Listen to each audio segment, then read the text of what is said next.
босағасынан аттап, екінші өзінің сүйген жарының үйінің табалдырығын аттағанға дейін жаңағы Сәукеленің бар.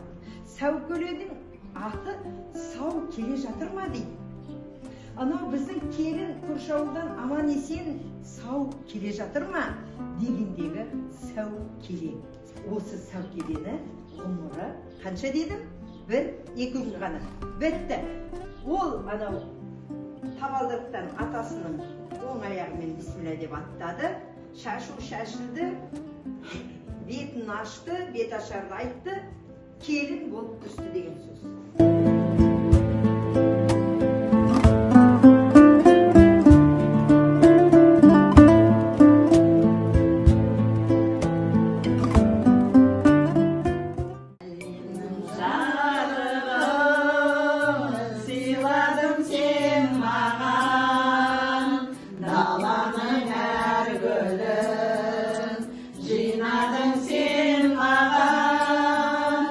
Sen bergen kuşlarım